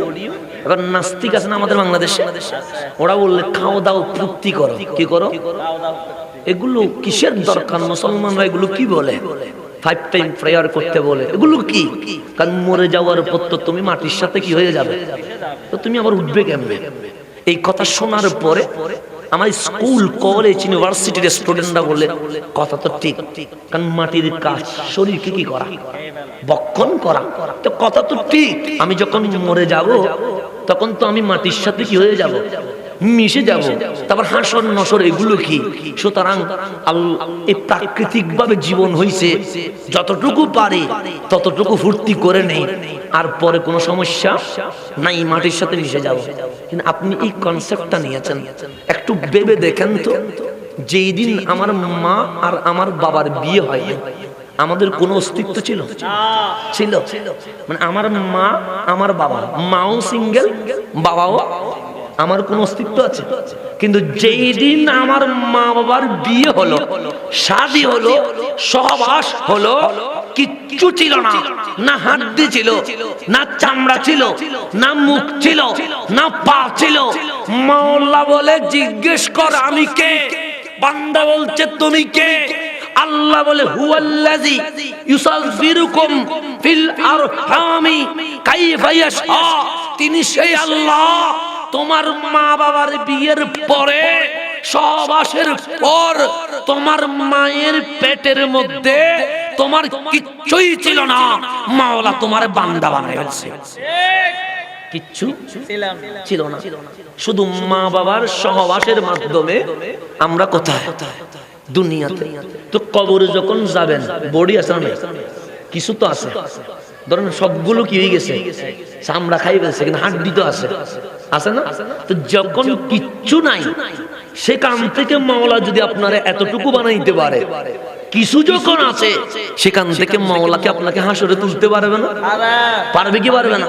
পারবে। তো এই জিনিসটা তো বুঝবেন, নাস্তিকের কথা। কেন আপনি পা দিচ্ছেন? তারে জিজ্ঞেস করেন, আম্মা আব্বার যখন বিয়ে হয় নাই তখন তো আমার কিচ্ছুই ছিল না, তো নাই থেকে যখন বডি বানাইতে পারছে, কবরে যখন গেলাম তখন তো কিছু আছে, সেখান থেকে তো মাওলা আবার তুলতে পারবে। পারবে কি পারবে না? সেই জন্য আল্লাহর নবী বলে, উম্মত আমার শোনো, শোনো তিরমিজির হাদিস। কিসের হাদিস? শোনানো তিরমিজির হাদিস। আল্লাহর নবী বলে, বান্দা যখন মারা যায়, কার বান্দা? আল্লাহর বান্দা। কেউ মরে যায় নাই, কেউ পৌঁছে যায় নাই, কেউ মাটির সাথে মিশে যায় নাই, আল্লাহর নবী। তাহলে কি হয়েছে? সে বান্দা যদি ওয়াফাদার হয়, বান্দা যদি কি হয়? ওয়াফাদার হয়, মাওলাকে যদি রাজি করতে পারে। কবরে দিয়েছিল 3.5 হাত মাটি, চাপা দিয়েছিল, বসার মতো জায়গা নাই, দাঁড়ানোর মতো জায়গা নাই। আল্লাহর নবী বলে, কবর আর কবর নাই, রাউদাতুম মিন রিয়াদিল জান্নাহ দিয়েছিল কবর, সেটা হয়ে গেছে জান্নাতের বাগান। সুবহানাল্লাহ। এখনো অনেক কবর করলে কাফন সহ মাটি ধরে নাই, এরকম লাশ পাওয়া যাচ্ছে কি যাচ্ছে না? যাচ্ছে কি যাচ্ছে না? আপনাদের চন্দনেশ্বর হয়তো পাওয়া গেছে, আছে না এরকম? 2 সাহাবীর লাশ মোবারক খুনে পাক এখনো পর্যন্ত শাহাদাত বরণ করেছে, যে পাওয়া গেছে, আছে না? আচ্ছা, তাহলে বাংলাদেশেও অসংখ্য কবর দিতে গিয়ে অনেককার মানুষের লাশ দাফনের মধ্যে মাটি লাগে নাই, এরকম আছে না? নাই আছে। তাহলে আল্লাহ তাদেরকে বুঝার তৌফিক দান করো। রাউদাতুম মিন রিয়াদিল জান্নাহ, কিসের বাগান হয়ে যায়। আপনি বলছেন নবীর রওজা বলিও না, নবীর কবর বলো। এটা আমাদেরকে শিখাচ্ছেন অনেকে, অনেকে শিখাচ্ছে নবীর রওজা বলি না, তো কি বলবো? নবীর কবর বলো। তা আল্লাহর নবী বলছে, আমারটা কবর বলিস? উম্মা, তুই যদি ওয়াফাদার হস, তোর কবরটার কবর নাই, তোর কবরটা রওজা হয়ে গেছে। তো উম্মতের কবর যদি রওজা হয়, নবীরটা কি হবে? দেখেন কি কি মাহফিল করছে। তো ওদের পক্ষে কি আমরা কথা বলতে পারি? তো কোরআন সুন্নাহ বলে একরকম, তারা বলে, তো আমরা কেমনে তাদের পক্ষে কথা বলবো? এই জিনিসটা আমি বুঝাইতে পারি না। কোরআন সুন্নাহ যদি তোমার পক্ষে কথা বলে, আমি 100 বার তোমার পক্ষে কথা বলবো, কিন্তু কোরআন সুন্নাহ যদি তোমার পক্ষে কথা না বলে, আমাকে 1000 বার যদি ছুরি দিয়ে জবে করো, এরপরেও আমি তোমার পক্ষে কথা বলতে পারবো না। এটার নাম ঈমান। এটার নাম কি? এটার নাম আকীদা, এটার নাম বিশ্বাস, এটার নাম ইয়াকিন। এটা থাকলে তাকে মুমিন বলে। তার কি বলে? মুমিন। মুমিন বলে। সেই জন্য এগুলো তো আমি এগুলোতে ঢুকলে তো আমি আলোচনা অন্যদিকে চলে যাবে। সেই জন্য ইসলামটা বুঝতে হবে আমার মতো করে না, আমার মতো কার মতো? আল্লাহ এবং রসুলের মতো করে বুঝতে হবে। কথা ঠিক কিনা? এখন সামনের দিকে চলে যায়। তাহলে আল্লাহর নবী বলে মানুষ মরার পরে ভালো হলে তার কবর কি হয়ে যায়? রওজা হয়ে যায়। আর যদি খারাপ হয় হুফরা, জাহান্নামের আগুনের কুয়া হয়ে যায়। কারো কবরের নিয়ামত চলছে, কারো কবরে আযাব চলছে, কারো অস্তিত্ব বিলীন হয়ে যায় নাই। সেই জন্য বন্ধু, কবরটা আমার কিরকম হবে দুনিয়াতে প্রস্তুতি নেওয়ার দরকার আছে কি নাই? আচ্ছা, এগুলো নিয়ে একটু ভাববেন। যে ঘুমাইতে গেলে তো আমরা বিল্ডিং নিয়ে ভাবি, ঘুমাইতে গেলে আমরা গাড়ি নিয়ে ভাবি, ঘুমাইতে গেলে আমরা ফ্যাক্টরি নিয়ে ভাবি, ঘুমাইতে গেলে আমরা টাকা নিয়ে ভাবি, ঘুমাইতে গেলে আমরা আমেরিকা, চীন, জাপান নিয়ে ভাবি। আজকে যখন ঘুমাতে যাবেন একটু গাড়ি বাড়ি তো ভাববেন, আমি নিষেধ করব না, কিন্তু কবরটা নিয়ে একটু ভাবিয়েন যে আমি তো মাওলার সামনে দাঁড়াবো, কেমন করে দাঁড়াবো। বাবার দরকার আছে নাই? একটু ভেবে দেখবেন আমার আমল কতটুকু হয়েছে, মাওলাকে চেহারা দেখাইতে পারবো কিনা। তো আনাস বিন মালিক বলছেন, নবীরে এই হাসরের ময়দানে বাবা আদম থেকে শুরু করে আপনি নবী পর্যন্ত আলাইহিমুস সালাম সকল নবীর উম্মত থাকবে। সবাই তো মানুষ, গরু ছাগল তো নয়। তা আপনি নবী কোটি কোটি অগণিত মানুষের মাঝে আপনার উম্মতকে আলাদা করবেন কেমনে? আমার নবী হাসি দিয়ে বলে, আনাস, যদিও বা মাঠ অনেক বড়, যদিও বা সকল নবীর উম্মত থাকবে, মুস্তাফা মুহূর্তের ভেতরে আমার উম্মতকে আলাদা করে ফেলবে। কিসের ভিতরে? এক পলক আলাদা করবে। কোন পলকে? কেমনে? আল্লাহর নবী বলে সিরিয়াল হবে। কি হবে? তাবু তাবু লাইন হবে। লাইন কি হবে? কোত্থেকে শুরু কোত্থেকে শেষ সেটা দেখা যাবে। এত বড় লাইন হবে। আল্লাহর নবী বলে লাইন হবে 120টা। কয়টা? 120। তোর মধ্যে 40টা কাতার, 40টা লাইন বাবা আদম থেকে ঈসা রুহুল্লাহ আলাইহিমুস সালাম 1 লক্ষ মতান্তরে 2 লক্ষ 24,000 নবী রাসূলের উম্মত। আর বাকি 80টা লাইন আমার নবী বলে এগুলো সবগুলো মুস্তাফার উম্মত। সুবহানাল্লাহ। লাইন হবে কয়টা? 120। লাইন হবে কয়টা? 100। শুধু 40টা অন্যদের, 80টা কার? আমাদের। তা 3 ভাগের 2 ভাগ কারা থাকবো? আমরা থাকবো। 3 ভাগের 2 ভাগ আমরা। তা আমরা কত দামি! পুরো হাসরের ময়দান 3 ভাগের 2 ভাগ যদি হয়ে যায়, রাসূলের উম্মত ছাড়া আর কিছু দেখা যাবে? আল্লাহর নবীকে আনাস বলেন, নবী গো চিনবেন কেমনে? আমার নবী বলে 3টা কারণে চিনবো। কয়টা কারণে? 2টা বলবো না, শুধু একটা বলবো। 3টা কারণে চিনবো। আল্লাহর নবী বলে 1 নাম্বার, গুররুন মুহাজ্জালিন, আমার উম্মতের চেহারা দুধের চেয়ে সাদা হয়ে যাবে, এমন সুন্দর হবে আজকে লাইট যেরকম অন্ধকারকে আলোকিত করে দিয়েছে, মুস্তাফার উম্মতের চেহারার লাইট আন্ধার হাসরকে আলোকিত করে দেবে। গুরুন গুরুন মানে কি? হওয়া, মুখমণ্ডল উজ্জ্বল হওয়া। মুহাজ্জালিন 2টা হাত কি পর্যন্ত? কোনই পর্যন্ত, পা টাকনু পর্যন্ত এমন সুন্দর হবে। আল্লাহর নবী বলে অন্য কোন নবী রাসূলের উম্মত এই ফজিলত পাবে না। এই ফজিলত শুধু আমার উম্মত পাবে। সুবহানাল্লাহ। কাদের উম্মত পাবে? তাহলে আপনি দুনিয়াতে সাদা কালো বাক করিয়েন না, লম্বা বাটি বাক করিয়েন না, চিকন আর মোটা বাক করিয়েন না, কারণ সুন্দর হয়ে কি করবেন? আল্লাহর নবী বলে আমার বেলালের জন্য মাওলা পুরা জান্নাতটাই উন্মুক্ত করে দিয়েছে। সুবহানাল্লাহ। কিসের জন্য? আমার বেলালের জন্য। তো বেলাল সাদা ছিলেন না কালো ছিলেন?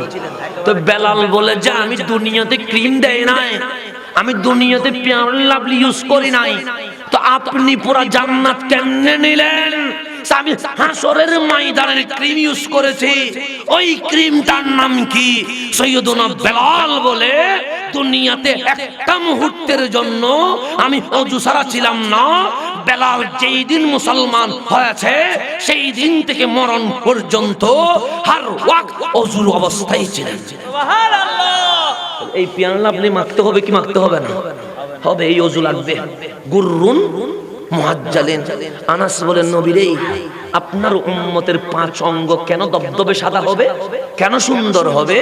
আল্লাহর নবী বললি আসারিল ওযু, সে যে দুনিয়াতে 5টা সময় ওযু করেছিল ডেলি, সেই ওযুতে কালা সাদা হয় নাই, সাদা লাল হয় নাই, কিন্তু ওই ওযুর কারণে হাসরের ময়দানে নূরানি হয়ে গেছে। সুবহানাল্লাহ। তাহলে এই ওযু দুনিয়াতে কোনো ভাইরাস ছড়াই নাই, ছড়াবে না। আপনি দেখেন না, আপনি ভালো করে দেখেন, অনেক কোটিপতি গ্লাসের ভিতরে চলে গেছে। কিসের ভিতরে? গ্লাসের ভিতরে। অফিস করে কোথায়? গ্লাসের ভিতরে। ড্রাইভার নেয় না কেন? যদি আবার করোনা ধরে যায়, উনি নিজে ড্রাইভিং করে, ড্রাইভারকে পাশে বসা না কেন? যদি করোনা ধরে। কিন্তু ওই রকম ব্যক্তিকে করোনা পাইয়া গেছে। কথা ঠিক না? আর রিক্সাওয়ালা জীবনে কোনোদিন মাস্ক পরে নাই, এটা সুন্দর করে সারাদিন রিক্সা চালায়, রাত্রে আসি ঘুমানো শুরু করে দিছে, কিন্তু সে বাঁচিয়ে আছে। কথা ঠিক না? পাইছে করোনা। তো রিক্সাওয়ালা পাওয়া দরকার, কারণ সে মাস্ক পরে নাই, সে হ্যান্ড ওয়াশ করে নাই, তো তারা না পাওয়া দরকার, কিন্তু পাইছে কারে? যে গ্লাসের ভিতর বসে আছে। তাহলে এখন একটু গভীর মনোযোগ দিবেন। আল্লাহর আযাব যখন ধরবে তখন পাকড়াও করার কোন সুযোগ। হযরতে মূসা আলাইহিস সালামের খাদেম ছিলেন হযরতে ইউশা বিন নূন। হযরতে ইউশা বিন, উনি একজন নবী, উনি একজন কি? তো ওনার জামানায় আল্লাহ আযাব দিবে। কি আযাব দিবে? আযাব আল্লাহ দিবেন। আল্লাহ নবীকে বলতেছেন, ইউশা বিন নূনকে, ইউশা, তোমার উম্মতের মধ্যে পাপ বেড়ে গেছে। কি বেড়ে গেছে? তো আমি মাওলা আযাব দিব। কি দিব? আযাব মানে মহামারী দিব। তো কেমন মহামারী দিবা? 60,000 অপরাধী পাপী নিমুখ হারামকে এই মহামারীতে মেরে ফেলবো, আরো 60,000 ভালো মানুষকেও মারবো। কয় লক্ষ হলো? 1,20,000। তোর মধ্যে 60,000 মারবে কি? পাপী, আর 60,000 মারবে কি? ভালো মানুষ। ইউশা বিন নূন বলে, এটা কিরকম ফয়সালা? 60,000 মারবা, ভালো কথা। আজান দিছে পশ্চিমে, যে পূর্ব দিকে চলে গেছে। মানুষ ডাকে আয় মসজিদে, সেটা সাইদ দোকানে চলে গেছে। তো তারা না মারি মারবে কারে? সুতরাং এই 60,000 গুলার মারি জমিনের সাথে মিশাই ফেলে, এটা আমার কোনো আপত্তি। কিন্তু আরো 60,000 মানুষকে মারবেন কেন? এগুলো তো আজান দিলে কোথায় আসে? মসজিদে আছে। এগুলো তো লা ইলাহা ইল্লাল্লাহ জিকির করে, এগুলো তো সকাল সন্ধ্যা তুমি মাওলাকে রাজি করতে চাও, তো এরকম ভালো মানুষ মারবা কেন? আল্লাহ বলে ওদেরকে মারার পিছনে কারণ আছে। কি আছে? কেন কারণ আছে? এই 60,000 মানুষগুলো নিজে ভালো হয়েছে, কিন্তু অন্যরে যে ভালো করা দরকার এই দায়িত্ব সে পালন করে নাই। এতে নিজেরটা নিয়ে ভাবছে, ভাইয়ের কথা ভাবে নাই, নিজেকে নিয়ে টেনশন করছে, ওর পরিবারের কথা ভাবে নাই, সে নিজেকে নিয়ে ভাবছে, তার সমাজ পরিবর্তনের টেনশন নেয় নাই। তো নিজে ভালো হলে চলবে না, অন্যকেও ভালো করতে হবে। তারা যেহেতু শুধু নিজেকে নিয়ে ভেবেছে, সেই জন্য মাওলা এই 60,000 কেও মারলো। তাহলে শুধু নিজে ভালো হলে হবে না, আপনাকে দায়িত্ব নিতে হবে আমার ভাইকেও ভালো হইতে হবে। কথা ঠিক কি না? আপনার ভাইকে দায়িত্ব নিতে হবে, পরিবারকে ভালো হবে, পরিবারকে দায়িত্ব নিতে হবে, সমাজকে পরিবর্তন করতে হবে। সেই জন্য শুধু নিজে নামাজ পড়লে হবে না, অন্যকে মসজিদে আনতে হবে। নিজে কোরআন পড়লে হবে না, অন্যকে কোরআন পড়াতে উৎসাহিত করতে হবে। নিজে মাহফিল আসলে হবে না, অন্যকেও ডাকতে হবে। আল্লাহ ওকে পছন্দ করে না যে শুধু নিজেই মাওলাকে সিজদা দেয়। আল্লাহ চায় সেও সিজদা দিবে, তার আপনরাও কি করবে? মাওলাকে সিজদা দিবে। সেই জন্য আল্লাহ আযাব দেওয়ার সময় খারাপেরও মারে, ভালোরও। এখন আপনি প্রশ্ন করতে পারেন, ভালোরে মারছে কেন? এটা তো হক হালাল, বেঁচে চলছে, ও তো নামাজ পড়ছে। এই মারার পিছনে এটাই কারণ, সে শুধু নিজে ভালো হয়েছে, অন্যকে ভালো করার চেষ্টা করে নাই। আল্লাহ বলে আমি ব্যক্তি নিয়ে ভাবি না, আমি জাতি নিয়ে ভাবি, আমি জাতি নিয়ে ভাবি না, আমি রাষ্ট্র নিয়ে ভাবি, আমি রাষ্ট্র নিয়ে ভাবি না, আমি পুরো বিশ্ব নিয়ে ভাবি। কথা ঠিক কিনা? ইসলাম ব্যক্তি নিয়ে ভাবে, কি নিয়ে ভাবে? কিন্তু যখন দেখলো ব্যক্তি আরেকদিকে পরিবার, ব্যক্তির অধিকার দিলে পরিবারের কি হবে? ক্ষতি হবে। ইসলাম বলে তখন পরিবার, পরিবার আবার সমাজ। পরিবারের অধিকার দিলে সমাজের ক্ষতি হবে, তখন সমাজ। সমাজ আর রাষ্ট্র, সমাজের অধিকার দিলে রাষ্ট্রের ক্ষতি হবে, তখন বলে রাষ্ট্র। আপনারা আমি বুঝাইয়া বলি, যেমন চুরি করলে কি কাটতে হয়? হাত কাটলে লাভ না ক্ষতি? ক্ষতি। আপনি ব্যক্তি একটা অঙ্গ কি হয়ে যাচ্ছে? চলে যাচ্ছে। তা আপনি ভাবছেন চুরি করলে কিছু ফিরা দিতে পারে, চুরি করলে 2 মাস ব্লক করে রাখতে পারে, চুরি করলে জেলখানায় দিতে পারে, কিন্তু হাত কাটবে কেন? ইসলাম তো অবিচার করেছে, এটা বলে কি বলে না? কিন্তু আল্লাহ বলে কাসাস, কিসাসের মধ্যে। কিসের মধ্যে? কিসাস। কিসাস মানে বিচারের মধ্যে হায়াত আছে, জীবন আছে। মাওলা হাত কাটি গেছে, কেমনে জীবন? তুমি হত্যা করেছো, তাকে হত্যা করে দাও, সে কিন্তু মরে গেছে, কেমনে জীবন? আল্লাহ বলে হাত কাটবি একটা, পুরা দেশ থেকে চুরি বন্ধ হয়ে যাবে। পুরা দেশ থেকে কি বন্ধ হয়ে যাবে? চুরি। যেমন জেনা করছে 100 দুর্রা দেন, দেখবেন আজ জীবনে কেউ জেনা করবে? বিয়ের উপর জেনা করছে, পাথর মারি মারি গেলেন কেন? বউ টাকার ফলে অন্য জায়গায় গেছে কেন? বউ যখন আছে, বউ নাই, জেনা করছে, 100 দুর্রা, 100 দুর্রা। বউ আছে, জেনা করছে, এখন 100 দুর্রা চলবে না, এখন এটা অর্ধেক গাড়ি ফেলবে, গাড়ার পরে পাথর মারি মারবা কেন? যাতে করে অন্য কেউ আর জীবনে পরকিয়া না করে। বউ চালান আপনি, এটা অন্যজনের সাথে কথা বলবে, এটা চলবে? ইসলাম বলে তুমি বিয়ে করলাম আর তোমার বউ নিয়ে অন্যজনের টানাটানি করবে, এটা কখনো হতে পারে? জিতে টানাটানি করবে, এটা পাথর মারি মারি ফেলবে, একটারে মারি ফেলবেন। পুরো বাংলাদেশে আর কোনো আইন লাগবে? কোনো ক্রস ফায়ার লাগবে? কোনো জিরো টলারেন্স লাগবে? একদিনে দেখবেন পরকিয়া বন্ধ হয়ে গেছে। একটাও মারেন না ধরি, দেখবেন পরকিয়া গিয়ে গেছে।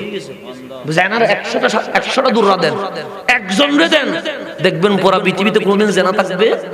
কিন্তু আজকে সরকার বলছে ইফটিজিং এর জন্য, প্রথমে বললো 1 মাস জেলে, তারপরে ইফটিজিং কমে না, 2 মাস দেয়, 2 মাস দিয়েছে, এরপরে হইতে যাই উন্নটা নেই, 2 মাসে হচ্ছে না, 6 মাস দেয়, তারপরে ইফটিজিং বন্ধ না, 6 মাস না 2 বছর দেয়, এরপরে ইফটিজিং। এখন সরকার বলছে 2 বছর জেল দিয়েও ইফটিজিং বন্ধ করা সম্ভব নয়, ক্রস ফায়ার দিয়ে দেয়। কে দিয়ে দেয়? মাদক। মাদক নিয়ে জেলে নিয়ে যায়, এখন বলে জিরো টলারেন্স। এরপরেও কি আবার বন্ধ হয়েছে? মাদক বন্ধ হয়েছে? ক্রস ফায়ার দিয়ে কোনদিন জানা বেবিচার বন্ধ হয়েছে? 14 ফেব্রুয়ারিতে জানা হচ্ছে, 31 ডিসেম্বরে জানা হচ্ছে, র্যাকডের নামে জানা হচ্ছে, তো বেবিচার তো বন্ধ হয় নাই। তো ওই আইন দিয়ে কি করবেন? সমাধান কি? ইসলাম বাদ দিয়ে কোন আইন এই বেবিচার, মাদক, জেনা কখনো বন্ধ করতে পারে না। ইসলামী শাসন কায়েম হবে, একদিনেই বাংলার জমিন থেকে মাদক, জেনা, বেবিচার বন্ধ হয়ে যাবে। কয়দিন লাগবে? যে একদিন, একটা দিন শাস্তি, সবগুলো অটোমেটিক সোজা হয়ে যাবে। অটোমেটিক কি হয়ে যাবে? সোজা হয়ে যাবে। একদিন লাগবে যে। সেই জন্য ইসলামী শাসন লাগে। ফারুক আজম যখন খলিফা, যাকাত দেওয়ার মতো কাউকে খুঁজে পাচ্ছেন না। গরিব বলতে নাই, কিন্তু এখন বাংলাদেশে গরিব আছে না? কতজন না খাইয়া থাকতেছে, কতজন রাস্তার মধ্যে ঘুমাচ্ছে। ফারুক আজমের জামানায় ফারুক আজম মক্কা মদিনা ঘুরেছে যাকাত দেওয়ার জন্য। কারে দিব যাকাত? কারে দিব যাকাত? পরে দেখছে, দেখে পুরা মক্কা মদিনায় ঘুরে যাকাত নিবে এরকম কোন মানুষ পাওয়া যায় নাই। যাকাতের টাকা বাইতুল মালে দিতে হয়েছে। কারণ কি? সে কোনো গরিব নাই। কেন গরিব নাই? সে ইসলামী শাসন যদি কায়েম হয়, যাকাত যদি ঠিক মতো ভাবে পালন হয়, এই জমিন থেকে 5 বছরে দরিদ্র বিমোচন হয়ে যাবে। এখন যাকাত দিয়ে কিরকম? শাড়ি। কিসের শাড়ি? যাকাতের শাড়ি। এগুলো দিলে কোনদিন যাকাত আদায় হবে না। 200 জন মানুষ রাখি 500 টাকা, 500 টাকা, এগুলো দিয়ে কোনদিন যাকাত আদায়? যাকাত দিয়েছে কেন? যাকাতের পিছনে কারণ হচ্ছে দরিদ্র বিমোচন। দরিদ্র 500 টাকা দিয়ে কিছু দরিদ্র বিমোচন হবে? যাকাতের লুঙ্গি দিয়ে দরিদ্র বিমোচন হবে? তো ইসলাম বলছে এগুলো কখনো যাকাত আদায় হবে না। এগুলো লোক দেখানো। এগুলো কি দেখানো? মানুষ দেখানো। মানে আমি দিছি, লুঙ্গি দিলাম, শাড়ি দিলাম, আর মার্কেটের মধ্যে লেখা আছে যাকাতের লুঙ্গি, যাকাতের শাড়ি। আবার যাকাতের লুঙ্গি কি বাবা? এটা কি শব্দ? যাকাতের শাড়িটা আবার কি? সে নরমাল জিনিস দিয়ে বলে যাকাতের লুঙ্গি। এইরকম করে যারা যাকাত দিবে ওদের যাকাত কখনো আদায় হবে। অনেকে রাগ করবেন, সঠিক মাসালা আমাকে বলতে হবে। আপনি কবরে যাই মারি খাবেন, তো আপনি যদি বলেন আমি তো যাকাত দিছি, আল্লাহ বলে লুঙ্গি দিয়ে যাকাত আদায় হয় না, শাড়ি দিয়ে যাকাত আদায় হয় না, 500 টাকা দিয়ে যাকাত আদায় হয় না। আপনি জিজ্ঞেস করতে পারেন হুজুর যাকাত আদায় হয় কেমনে? এই চন্দনায় সে 100 জন কোটিপতি নেই? আছে না? আরো বেশি আছে। পুরো চন্দনায় সে 100 জন কোটিপতি আছে না? 100 জনের কাছে যদি 1 লাখ টাকা করে যাকাত আসে, কত টাকা যাকাত হবে? 1 কোটি টাকা যাকাত হবে। কথা ঠিক না? তো ওই 100 জন শিল্পপতি যদি বসে যে আমাদের চন্দনায় সে সবচেয়ে অবস্থা খারাপ, এরকম একটা লিস্ট নাও। যখন 100 জন শিল্পপতি বসে লিস্ট করবে, চন্দনায় সে 100 জন গরিব বের করে 1 লাখ টাকা দিয়ে বলবে এটা যাকাত, তোমার হক, এটা আমার কিছু না, তুমি এটা দিয়ে ব্যবসা বাণিজ্য করো, কিছু করো। 1 বছরে চন্দনায় থেকে 100টা পরিবার গরিব থেকে মধ্য পরিবারে যাবে কি যাবে? এরকম যদি 5 বছর 100 জন কোটিপতি চন্দনাইশের মধ্যে এইভাবে যাকাত দিতে থাকে, 5 বছর পরে চন্দনাইশে কোনো গরিব পাওয়া যাবে? এইভাবেই তো দরিদ্র বিমোচন হবে। এখন 1 লাখ টাকার ভাগ করে 200 টাকা করে মানুষ সিরিয়াল করা, প্যান্ডেল দিয়ে মানুষ ডাকে। তো এই সব লোক দেখানো ছাড়া কিছু, গরিব আরো বেশি কি হচ্ছে? গরিব হচ্ছে, কোটিপতি আরো বেশি কি হচ্ছে? তো এটার নাম কখনো যাকাত হতে পারে না। এরকম করতে হবে যে 1 লাখ টাকা যাকাত আসছে, একটা গরিব ডাকবে, আমি তোমাকে কি দিলাম? যাকাতটা দিলাম, এটা আমার না, এটা তোমার, তোমার সম্পদটা আল্লাহ আমাকে দিয়েছে। এটা নিয়ে আবার কোনো খাটনি করাইতে পারবে না, আমি যাকাত দিচ্ছি কেন, আমার ঘর পরিষ্কার করে দে, এটা কর, এটা বলে আবার যাকাত হবে না। 1 লাখ টাকা দিয়ে বলতে হবে তুমি তোমার জীবন চলার জন্য কিছু একটা পাথেয় করো, ব্যবহার করো, আগামীতে কোনো যেন ভিক্ষা আর না হয়। তো এই মানুষটা 1 লাখ টাকা দিয়ে কিছু করতে পারবে কি পারবে না? 2টা রিক্সা নিতে পারবে, তো 2টা রিক্সা যদি পায়, এই যে 200 রিক্সা ভাড়া দিয়ে ডেলি খাইতে পারবে কি পারবে না? পারবে। তো এইরকম করে যাকাত দিতে হয়। এখন যাকাত 200 টাকা, 300 টাকা, 500 টাকা, 1000 টাকা, এই যাকাত কোনোদিন আদায় হবে? 50,000 যদি যাকাত আসে একজনকে দেন, 20,000 যদি যাকাত আসে একজনকে দেন, ওই একজন কিছু একটা করে দরিদ্র থেকে যদি সরে যায়, আল্লাহ বলে যাকাত আদায় হয়ে গেছে। যাকাত আদায়, এটার নাম ইসলাম। এটার নাম কি? তাহলে আমি ওযুর কথা বলছিলাম। তাহলে আমরা ওযু করলে দুনিয়াতে লাভ আছে না? আছে। কবরে লাভ, হাসরে লাভ। এখন আসেন ওযু, আপনাকে আমি চিকিৎসা দিচ্ছি। ওযু, যখন ওযু অবস্থায় থাকেন তখন কি অশ্লীল ভিডিও দেখতে ইচ্ছে করে? যখন ওযু অবস্থায় থাকেন, আজান দিয়েছে, চায়ের দোকানে আর বসতে ইচ্ছে করবে?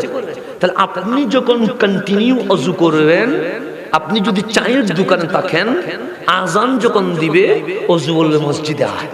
আপনার মোবাইলে যখন অশ্লীল ভিডিও আসবে, ওযু বলবে ওযু রেখে এটা দেখে না, কোরআন পড়তে হয়। তো আপনি যদি একটা ওযুর প্র্যাকটিস করেন, আর কেউ ওযু রেখে মদ খাইতে পারবে? মিথ্যা বলতে পারবে? সালাম না দিয়ে থাকতে পারবে? তো ইসলামের একটা বিধান নেন, এই ওযুকে নেন, দুনিয়াও জান্নাত হয়ে যাবে, আখিরাতও কি হয়ে যাবে? জান্নাত হয়ে যাবে। এইভাবে আমাদেরকে শিক্ষা নিতে হবে। তো আল্লাহ যেন আমাদেরকে বুঝার তৌফিক দান করে। আমিন। আমি এই জিনিসগুলো কেন বুঝাইছি? হাদিসে নববী। কি বুঝাইলাম? হাদিসে নববী। এটা বিজ্ঞানের বাহিরে নয়, বিজ্ঞানের বাহিরে নয়। আমার শেষ কথার দিকে চলে আসতে লাগলাম। আমাদের এই ইসলাম বাণী শুরু করছে আর রহমান আল্লামাল কোরআন। অজানার নাম ইসলাম নয়, মূর্খতার নাম ইসলাম। আমি যে নবীকে পাঠিয়েছি এমনিতে পাঠাই নাই, আমি রহমান, আগে আমার নবীকে কোরআন শিখিয়েছি। কি শিখিয়েছে? কে শিখিয়েছে? আল্লাহ শিখিয়েছে। এখন আল্লাহ বলছে আমি আমার নবীকে কি শিখিয়েছি? কোরআন শিখিয়েছি। আবার নবী এসে বললেন বুইস্তু মুআল্লিমান, আমি ছাত্র হয়ে আসি নাই, তালেবান হয়ে আসি নাই, তিলমিজান হয়ে আসি নাই, স্টুডেন্ট হয়ে আসি নাই, আমি নবী আসছি টিচার হয়ে। কি হয়ে? তা আমাদের সমাজ পরিবর্তন করা লাগবে কি লাগবে না? তা আল্লাহ বলছে বান্দা তুমি পাপ করেছো, তুমি অপরাধ করেছো, কিন্তু তুমি যখন ফিরে আসবা, ফিরে আসার জন্য একটা মডেল লাগবে কি লাগবে না? একটা অনুকরণের জন্য জিনিস লাগবে কি লাগবে না? তো আল্লাহ বলে লাকাদ কানা লাকুম ফি রাসূলিল্লাহি উসওয়াতুন হাসানা। বান্দা কোন ব্যক্তিকে আইডল মানিও না, কোন ব্যক্তিকে আইকন মানিও না। তোমার আইডল আইকন যদি মানতে হয়, আমি মাওলা বলছি লাকাদ কানা লাকুম ফি রাসূলিল্লাহি উসওয়াতুন হাসানা। আমার নবীর মাঝে তোমাদের জন্য উত্তম আদর্শ রয়েছে। সুবহানাল্লাহ। নবীকে মানা লাগবে কি লাগবে না? নবীকে মানা লাগবে কি লাগবে না? লাগবে। এখন আসলে আমি যেই কথাটা বলতে যাচ্ছিলাম, আমার কথা যেখানে আমি শেষ করতে লাগলাম সেটি হচ্ছে আল্লাহর নবীর হাদিস। আল্লাহর নবীর হাদিস কি সম্মত বললাম? আমার দিকে তাকান, ওনাদের কালাওনা করো। বিজ্ঞান সম্মত। কি সম্মত? এই মহামারী আসেন নাই? আছে। এখন মহামারীর চিকিৎসা দিয়েছে কি? Home quarantine. কথা ঠিক? হোম কোয়ারেন্টাইন মানে কি? যে এলাকায় মহামারী আক্রমণ করেছে তারা বাড়িতে অবস্থান করবে। কোথায় অবস্থান করবে? বাড়িতে। আর যেই এলাকাটা নিরাপদ আছে, ওরা যেখানে মহামারী সেখানে আসবে। এটার নাম কি? Home quarantine. এটা কে দিয়েছে? বিজ্ঞান বলছে। কিন্তু এই চিকিৎসা বিজ্ঞান দেয় নাই, শুধু নাম বলছে হোম কোয়ারেন্টাইন। এই চিকিৎসা আমার রহমাতুল লিল আলামিন বলছে যখন মহামারী দেখা দেয়, সেই অঞ্চলের মানুষ অন্য অঞ্চলে যাবে না, অন্য অঞ্চলের মানুষ যেখানে মহামারী হয়েছে সেখানে প্রবেশ করবে না। তো চিকিৎসা দিলেন রহমাতুল লিল আলামিন। আর বিজ্ঞান বলে এটাকে হোম কোয়ারেন্টাইন বলে। এটাকে কি বলে? Home quarantine. তারপর আছে আইসোলেশন। আইসোলেশন মানে কি? যাকে মহামারী পাইছে সে একা হয়ে যাবে, সে অন্য কারোর সাথে দেখা দিবে। তো এটা আল্লাহর নবীর হাদিস। তোমাকে যদি মহামারী আক্রান্ত করে তুমি অন্য কারোর সাথে মিশিও না, একলা হয়ে যাও। তো বিজ্ঞান বলছে এটাকে আইসোলেশন। এখন একটা পাবলিক ডিস্টেন্স আছে না? মসজিদ আসলে 1 ফুট, কয় ফুট? তা আল্লাহর নবী বলেছেন কাঁধে কাঁধ মিলিয়ে কাতার সোজা কর। আমি অবাক হয়ে গেলাম। নবীর হাদিস বলে কাঁধে কাঁধ মিলিয়ে সোজা হ, আর মহামারীর কারণে ডাক্তার বলে একসাথে নয়, ডিস্টেন্স হয়ে যাও। আমি বললাম নবীর হাদিস কখনো পরিবেশের বিপরীত হতে পারে? আমি হাদিস গাছতে লাগলাম, মসনদে আহমদে গিয়ে হাদিসটা পেয়েছি। আল্লাহর নবী বলেন মহামারী যখন হয় তোমরা জনসমাগম লেগে লেগে তাকিও না, তোমরা ডিস্টেন্স হয়ে যাও। হাদিস আছে না? এইটাই হচ্ছে নবীজির হাদিস। নবীজি সবগুলো হাদিসে বলছে, বিজ্ঞানী আর ডাক্তার এসে শুধুমাত্র নামটা দিয়েছে, শুধুমাত্র নামটা। আল্লাহর নবীর হাদিসের বিপরীত যাওয়ার কোনো সুযোগ আল্লাহ যেন আমাদেরকে বুঝার তৌফিক দান করেন। আমিন। ওয়া আখিরু দাওয়ানা।